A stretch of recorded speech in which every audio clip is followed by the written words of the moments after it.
L'enjeu pour nous, c'était d'une certaine façon de refroidir des questions autour des discriminations et du racisme qui enflamment bien souvent le débat public et de les refroidir par l'enquête de sciences sociales en produisant des données originales. Et donc on s'est immergé avec une équipe d'une dizaine de chercheurs dans 6 quartiers populaires en France et 3 à l'étranger, à Londres, Montréal et Los Angeles, pour avoir un point de vue comparatif. Et donc on a passé plusieurs années dans chacun de ces quartiers. On avait des petites équipes localisées qui avaient vocation à la fois de mener des entretiens biographiques avec des habitants de ces quartiers. Donc on a rencontré une trentaine d'habitants de ces quartiers avec une volonté de diversification en fait, de l'échantillon.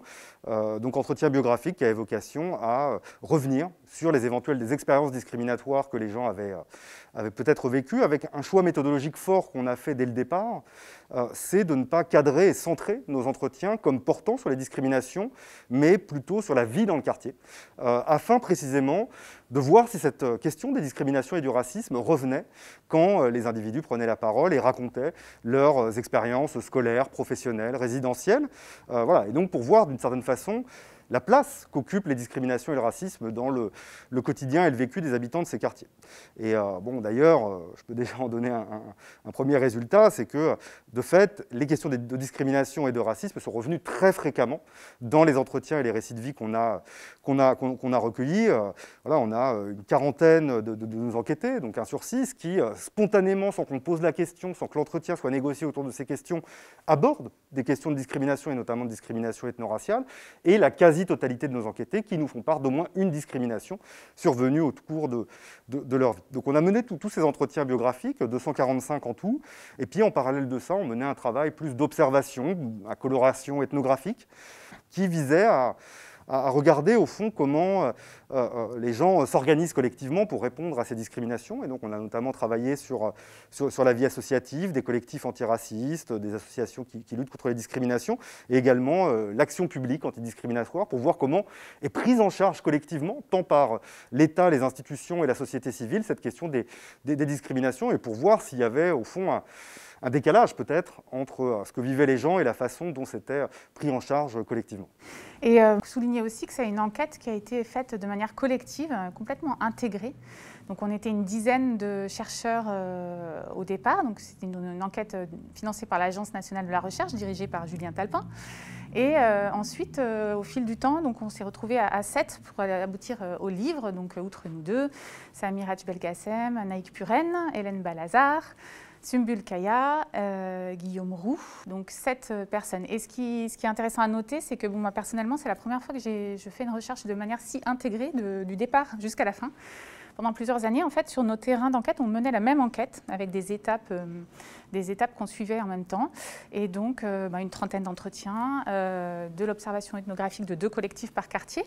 Et puis, on se retrouvait assez régulièrement sur des séminaires de 2-3 jours pour discuter de notre matériau, construire nos analyses, se former à un logiciel qui s'appelle Atlas TI pour faire l'analyse grâce à ce logiciel de tous ces entretiens. Construire petit à petit notre analyse et nos premiers chapitres qu'on a présentés à un colloque à Lille, où on a été discuté par nos collègues spécialistes de toutes les dimensions qu'on abordait, et on a pu comme ça, petit à petit, construire vraiment collectivement, de manière intégrée, ce travail et aboutir à cette écriture à 7 mains, au moyen de documents partagés avec des lectures, des relectures, des séances de travail, pour essayer d'avoir une écriture la plus collective possible. Et je soulignerais que c'est une manière de faire de la recherche qui n'est pas entièrement nouvelle, mais qui se développe actuellement, qui cherche aussi peut-être à montrer qu'une recherche collective est à la fois plus agréable, plus intéressante, et peut-être apporte des résultats scientifiques différents, plus aboutis, plus robustes, et qui vont à l'encontre d'une compétition interindividuelle dans la recherche qui n'est pas forcément la meilleure des choses pour les sciences, quoi. Les discriminations sont difficiles à détecter pour 2 grandes séries de raisons. La première série de raisons, c'est qu'en tout cas en France, elle n'est pas mesurée par les scientifiques, c'est-à-dire qu'il n'y a pas de statistiques, en particulier sur les discriminations ethno-raciales, il n'y a pas de statistiques dites ethniques, à part des enquêtes quantitatives qui ont commencé à émerger autour de l'INED, autour de Patrick Simon et ses collègues, et de quelques rapports aussi du Défenseur des droits. Donc on manque de mesures déjà de pouvoir quantifier ces phénomènes. Il y a aussi peu de politiques publiques de lutte contre les discriminations et de manière frappante, beaucoup moins depuis les attentats, en fait, depuis 2015. Et donc on n'a pas non plus une production de données ou d'avis ou de concepts ou de mesures qui nous vient des politiques publiques. Donc ça, c'est une première série de raisons. Et la deuxième série de raisons, c'est que ces phénomènes sont difficiles à identifier pour les personnes elles-mêmes.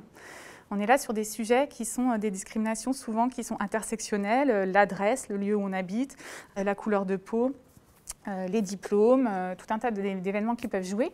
Et ce n'est pas évident pour les personnes en situation de se dire « j'ai pas eu tel logement » ou « j'ai pas eu tel emploi », c'est parce que j'ai subi une discrimination. Ce fait de qualifier, de traduire ce qui nous arrive comme une discrimination est tout un processus, c'est ce qu'on montre dans le livre, et on en parlera tout à l'heure sur la politisation, mais qui n'est pas simple, qui n'advient pas tout de suite. Et donc, pour les personnes qu'on est allé interviewer, ce n'était pas toujours évident non plus de pouvoir qualifier, parler, raconter ces récits. Ajoutons à cela que ce sont des récits souvent douloureux.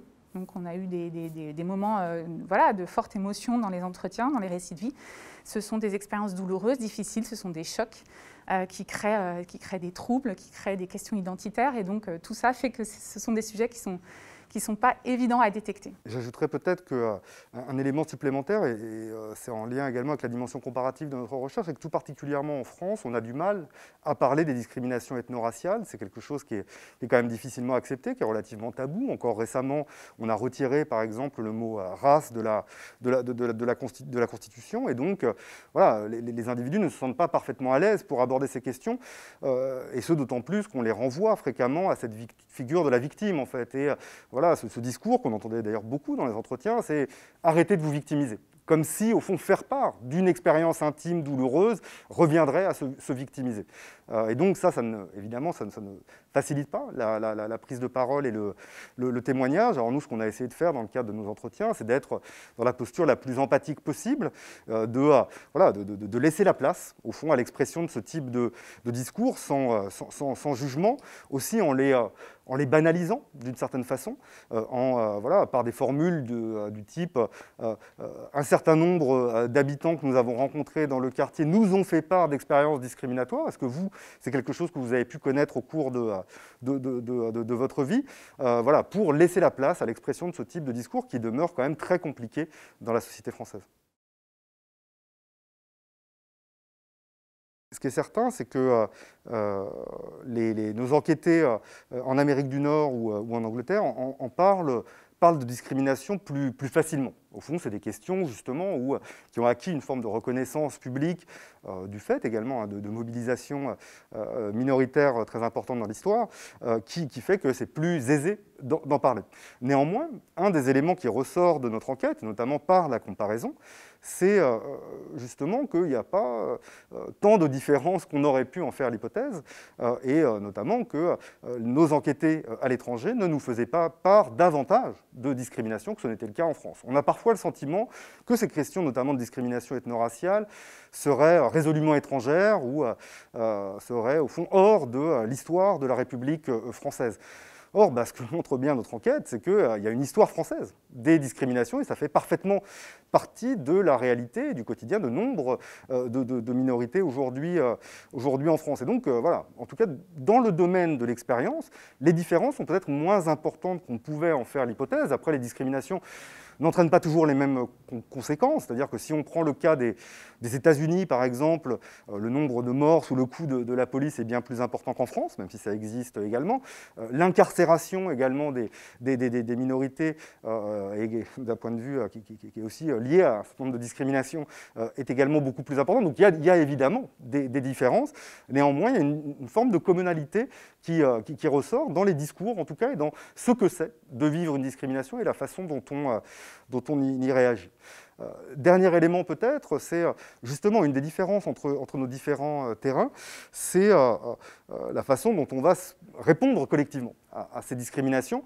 Et à l'étranger, que ce soit en Amérique du Nord ou au Royaume-Uni, il y a quand même une juridicisation beaucoup plus importante en fait, de cette question-là, un recours au droit qui est plus fort. 4 fois plus de nos enquêtés à l'étranger ont fait part et ont sollicité un avocat ou une institution suite à une discrimination qu'ils pouvaient avoir vécues, ce qui est beaucoup moins le cas en France. En fait, la très grande majorité de nos enquêtés en France ne connaissent pas les recours disponibles.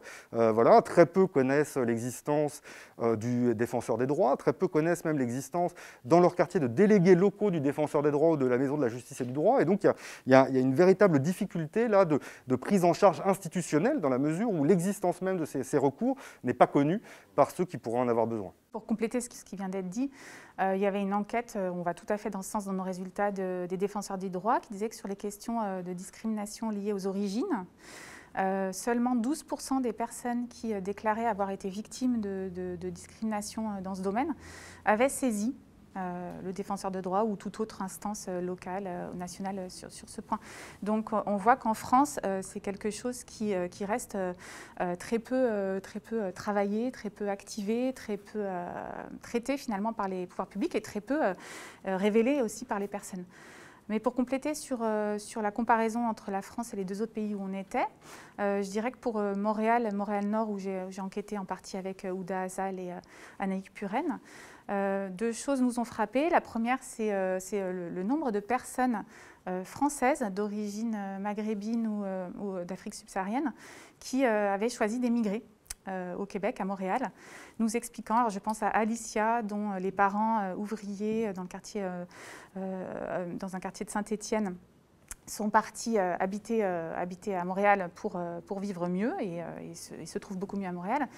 Je pense à Mourad, diplômé d'un doctorat en sociologie à Paris 8, qui avait une librairie à Colombes et qui est parti à Montréal, expliquant que quand il a eu des enfants, et le deuxième enfant était le déclic, il s'est dit je ne peux pas, j'ai trop peur d'élever mes enfants dans ce contexte de suspicion, du regard des autres, je préfère partir, et qui respire, il le dit comme ça, qui respire davantage au Québec.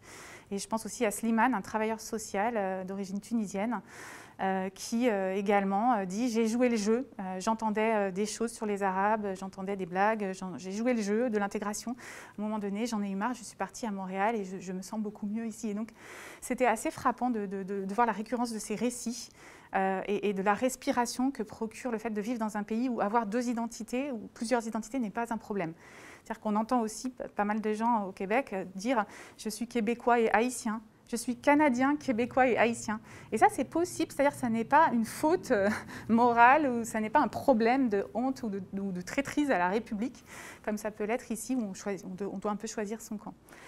Et la deuxième chose qui nous a frappé, c'est une question d'arène publique finalement. Il y a une arène publique au Québec et aussi aux États-Unis qui est fort différente sur ces questions-là et où finalement, ça se ressent dans le type d'association et d'action collective qu'il est possible de développer là-bas, qui parle de discrimination institutionnelle ou systémique. Mais ça se ressent aussi dans les petites actions. Donc, par exemple, une des associations qu'on a suivies s'appelle le Café Jeunesse Multiculturel à Montréal-Nord, et qui ressemble un petit peu à un centre social, si vous voulez, dans un quartier populaire français, et qui faisait tout un travail autour du profilage racial, qui veut dire dans leur langage le contrôle au faciès.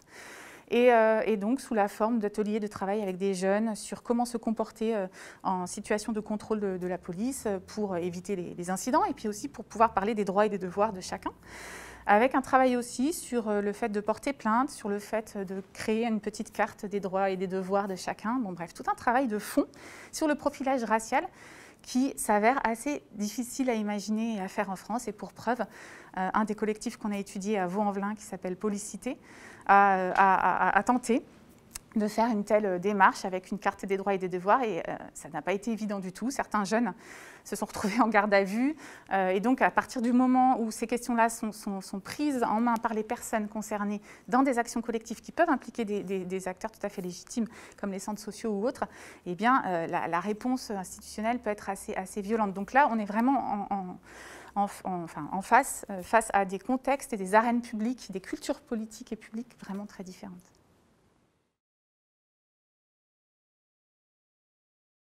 Dans notre enquête, on a effectivement beaucoup appuyé sur ce que les personnes, enfin notre angle d'analyse était comment les expériences étaient vécues par les personnes, les expériences de stigmatisation et de discrimination, et qu'est-ce que les personnes en retirent en connaissance, en savoir-faire, en savoir-être. Et donc, un premier ensemble de résultats qui émergent, c'est que le fait de vivre ces situations de stigmatisation, de discrimination, est une épreuve, est un choc et qui fait réfléchir.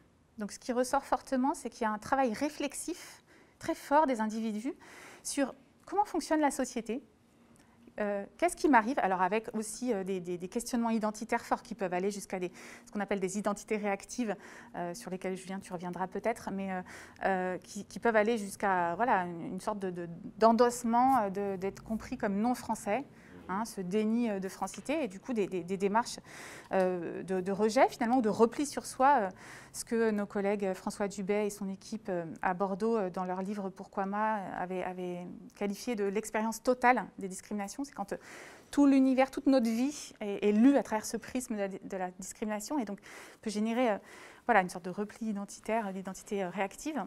Mais au-delà de ça, toute une réflexion donc, des savoirs et des savoir-faire pour, d'une part, comprendre ce qui se passe. Donc, c'est des personnes qui ont une compréhension, et ce n'est pas étonnant qu'une partie d'entre eux ait envie de faire de la sociologie ou des sciences sociales, en tous les cas, comprennent la société, et puis essayent de trouver le moyen d'éviter que l'expérience négative se reproduise. Donc des tactiques de ruse, d'humour, de mise à distance du stigmate, voire d'essayer d'amoindrir le stigmate, donc de cacher son nom, de le travestir, de se lisser les cheveux, bref, d'essayer de nier une partie de son identité pour pouvoir éviter l'expérience discriminatoire. On a aussi des compétences de l'ordre de l'enquête, en quelque sorte, puisqu'on a plusieurs, sur tous nos terrains, dans tous les quartiers où on est allé, il y a toujours eu quelques récits de personnes qui expliquent avoir fait elles-mêmes de l'auto-testing. Donc avoir envoyé par exemple 3 CV identiques mais avec un nom différent. Et puis évidemment, il y a un CV qui passe avec une consonance française, un nom français.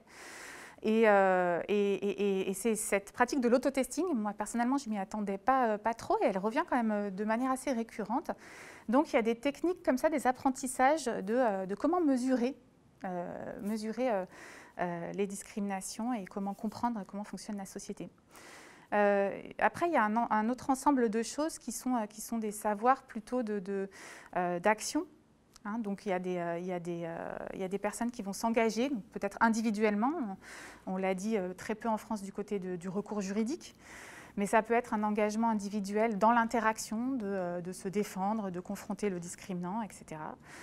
Ça peut être des actions aussi autour de tout ce qui est l'infrapolitique, c'est-à-dire de peut-être afficher une identité un peu particulière, l'identité du quartier, donc porter des survêtements, porter le voile, etc., qui peuvent être des formes d'affirmation de soi, de son identité, pour essayer de renverser le stigmate.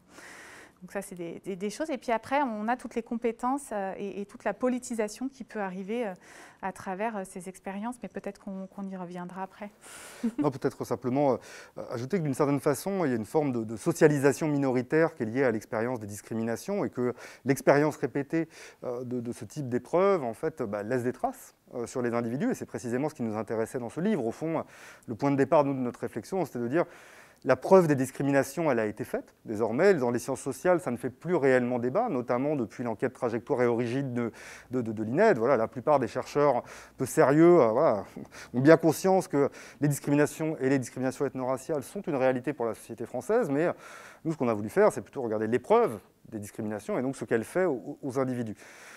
C'est une violence, c'est un choc, mais il peut également y avoir des traces peut-être plus positives et voilà, la façon dont les individus composent face à ces épreuves, les formes d'autoprotection qu'ils arrivent à mettre en place, et une forme de compétence minoritaire, un peu à l'image au fond alors moi je suis un homme blanc, donc ces questions me sont relativement étrangères, mais j'ai beaucoup appris via les entretiens, mais d'une certaine façon les femmes sont socialisées à une expérience particulière et je pense qu'elles n'ont pas exactement la même expérience de l'espace public par exemple que les hommes. De la même façon, les minorités ethno-raciales vont fréquenter ou éviter certains lieux pour éviter certains types d'expériences discriminatoires, vont apprendre tout un ensemble de savoir-faire pour se prémunir d'expériences négatives. Et donc c'est un stock de connaissances et de savoir-faire qu'ont les individus et qu'ils se transmettent également entre eux, aussi des trucs au fond d'une certaine façon pour éviter les problèmes. la question de la politisation est une question qui était tout à fait centrale, nous, dans notre enquête, puisqu'une de nos questions de recherche était d'essayer de comprendre dans quelle mesure ces expériences discriminatoires pouvaient déboucher sur des processus de politisation d'individus qui y sont peu disposés. Dans la mesure où on enquêtait dans les quartiers populaires, où on sait que l'abstention est désormais quasiment majoritaire à chacun des scrutins électoraux, que la participation politique et associative n'y est pas forcément très, très importante, et il y a une défiance à l'égard des institutions qui est très forte. Et en même temps, un des résultats de notre enquête, c'est de montrer que l'expérience de discrimination suscite une forme de politisation ordinaire. Notamment, on s'est beaucoup intéressé au processus interprétatif, au fond, comment les gens interprètent leurs expériences et quelles causes ils leur attribuent.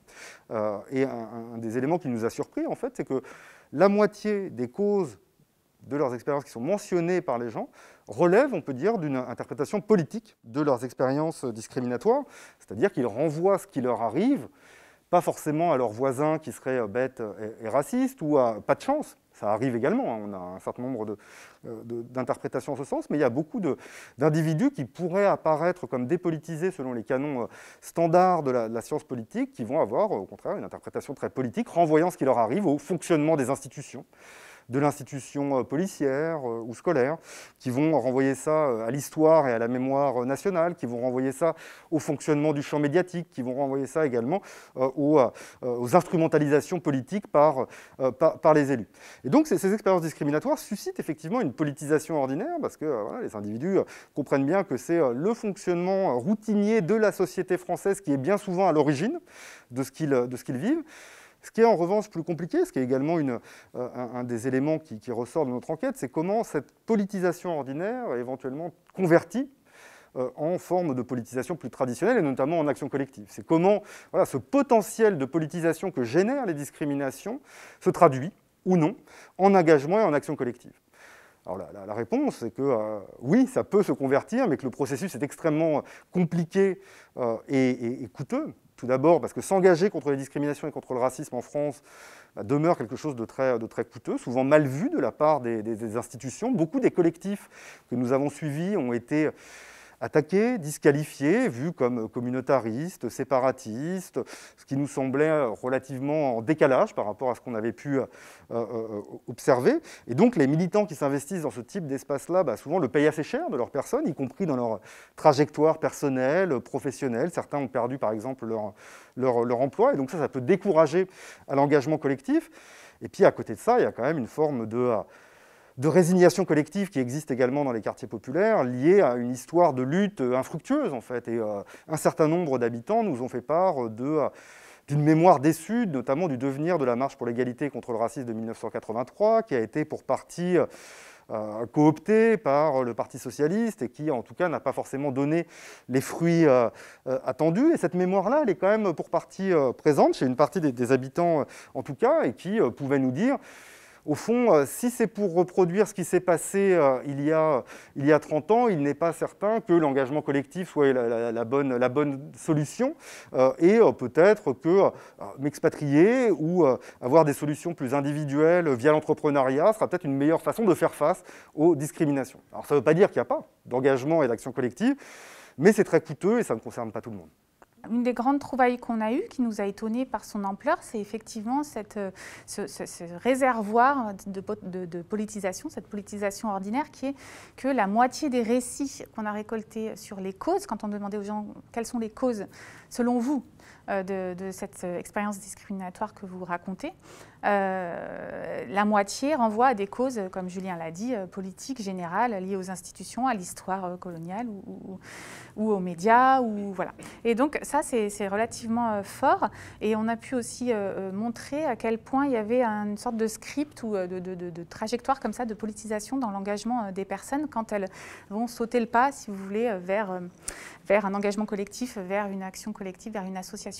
Et donc, il y a toute cette première phase de désingularisation de l'expérience, en discutant avec d'autres qui sont proches, qui vivent les mêmes situations, dans des situations d'ailleurs qu'on pourrait qualifier qualifié de non-mixité, d'échange, d'expérience et de se rendre compte que ce que je vis moi n'est pas uniquement dû à ma personne ou à ma trajectoire, mais qu'elle est quelque chose de partagé par les autres. Et ça, c'est extrêmement fort dans ce processus qui peut prendre du temps. À partir du moment où il y a une compréhension commune ou une expérience commune de cette discrimination, il y a aussi la deuxième phase qui est une conflictualisation ou en tout cas un rapport à un eux, à un autre, à quelqu'un qui serait responsable ou une structure ou une société qui serait responsable.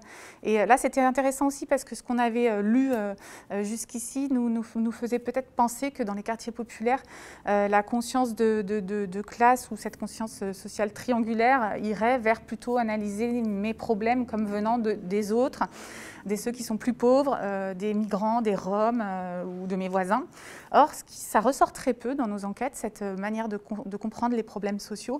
Ce qui ressort très fortement, c'est voilà, les médias, les politiques, les institutions qui ne font pas leur travail de lutter ou d'assurer l'égalité entre tous. Et donc ce script-là de l'engagement, il peut aboutir sous certaines conditions à de l'engagement collectif dans des associations. On a étudié 11 collectifs sur nos terrains, voire des engagements politiques un peu plus rares, mais qu'on a pu percevoir dans le temps. En fait, bon, les personnes qui s'engagent dans ces actions collectives sont quand même un peu plus diplômées. Dans notre panel d'enquêtés, ce sont les plus diplômés. Et ce qu'il faut dire aussi, c'est que l'expérience de discrimination ne suffit pas à s'engager. La plupart du temps, les personnes qui s'engagent ont cumulé des expériences de discrimination, parfois il y a longtemps, il y a 15, 20 ans, ont continué à y réfléchir et ont un déclic un peu plus tard. Bien souvent, c'est une rencontre avec d'autres personnes, alors peut-être déjà engagées ou qui ont déjà lu sur les questions, donc un effet d'entraînement comme ça par la discussion.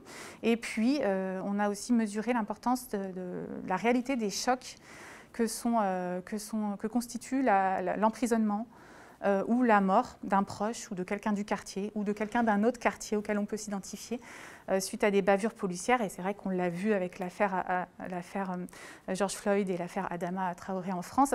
On voit bien que quand on parle de réservoir de politisation et quand on voit le succès phénoménal en juin 2020 de la manifestation du collectif Justice et Vérité pour Adama en lien avec l'affaire George Floyd, que les gens enfin, voilà, des chocs comme ça de la mort d'un jeune homme peuvent déclencher aussi des actions collectives, des envies d'agir localement dans son quartier pour monter des actions. Alors qu'est-ce que font ces actions collectives? Ce qu'on a trouvé en France et beaucoup plus qu'aux États-Unis et en Grande-Bretagne, ce sont plutôt des actions du type des conférences, des débats, des animations de débats, des groupes de discussion, des conférences publiques pour essayer de donner à voir qu'il y a une réalité, pour essayer de mesurer cette discrimination et en invitant voilà, des sociologues ou des gens qui ont travaillé sur ces questions. Beaucoup moins souvent des actions directes du type pétition ou campagne pour essayer de changer la réalité, pour essayer d'interpeller les institutions. On l'a observé sur la question de l'accompagnement scolaire des mères de famille voilées. Il y a eu des actions collectives de menées. Sur la question des relations entre les jeunes et la police, à Vaux-en-Velin notamment avec le collectif Policité, mais globalement beaucoup moins qu'à l'étranger, ces actions de ce type-là. Et puis pour terminer, peut-être dire qu'est-ce qu'il en sort de ces engagements collectifs? Il en sort des phénomènes de développement du pouvoir d'agir, d'empowerment individuel et collectif, des personnes qui sont engagées dans ces collectifs vont pour certains avoir des parcours, des trajectoires scolaires notamment pour les plus jeunes ou d'emploi, voilà, qui ne sont pas des résultats nouveaux par rapport aux rétributions du militantisme, les travaux qu'on connaît déjà, mais aussi de l'usure et de la fatigue. Comme Julien l'a dit, il y a quand même un phénomène de répression, de stigmatisation, de disqualification de certaines de ces associations. Entre 2015 et 2020, il y a certains de nos collectifs là, qui ont soit disparu, je pense notamment à Bordeaux, le collectif Vivre Ensemble l'égalité, ou d'autres qui sont en grande difficulté financière parce que leurs subventions ont été retirées, parce que l'objet même de leur travail de lutter contre les discriminations a pu poser problème, aussi fou que ça puisse paraître, aux collectivités et aux pouvoirs publics qui leur ont retiré leurs subventions.